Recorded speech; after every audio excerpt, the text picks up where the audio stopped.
manifestazione del 26 gennaio, siamo il sociale, siamo tutti insieme qui a Mestre, al Palatagliercio. Vorrei per piacere sentirvi un'altra volta. Siamo o non siamo il sociale?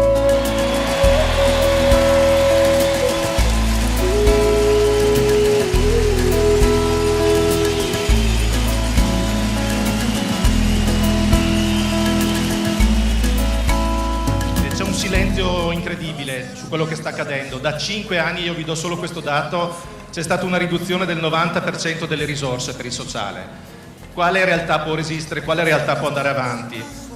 Queste cifre, queste misure pesano sulla vita delle persone, pesano sulle loro esistenze, soprattutto di quelle più fragili. Una volta sono gli alberi d'Africa a chiamare.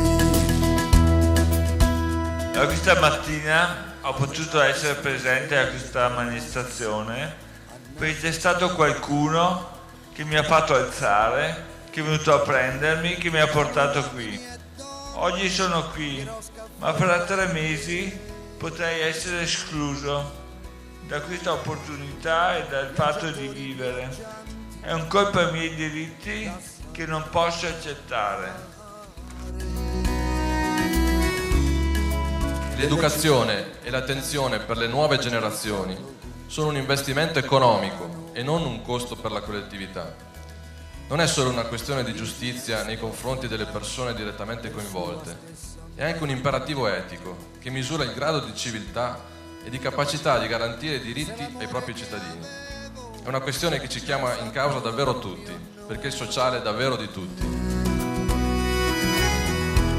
Qualcuno mi ha accolto, mi ha capito, sostenuto, aiutandomi a fare chiarezza sui miei errori del passato, comprendendo le mie fragilità e rafforzando quella parte buona che c'è in ognuno di noi. E di pioggia in pioggia e di dolore. Che cosa che non voglio vedere è un cartello che ho visto prima che diceva: ci hanno tolto la dignità. Questo mai. La dignità non è fatta di soldi. La dignità è fatta di coscienza di quello che si è e di quello che si fa. Perché so sognare. Volevamo dire ai politici che oggi sono presenti, a quelli che abbiamo incontrato, a quelli che dovremmo sentire e incontrare. Abbiamo discusso, trattato e presentato le nostre istanze.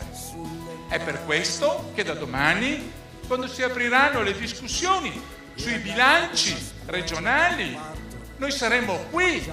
La nostra presenza comincia da domani, il nostro controllo, la nostra attenzione è da domani in avanti. Sappiamo benissimo che oltre ai servizi sociali c'è un problema sulla sanità, c'è la disoccupazione, c'è l'agricoltura, c'è il commercio, c'è l'industria, ci sono i trasporti. Non siamo gente sprovveduta, siamo gente che ha imparato a fare i conti. Abbiamo sempre dovuto fare i conti.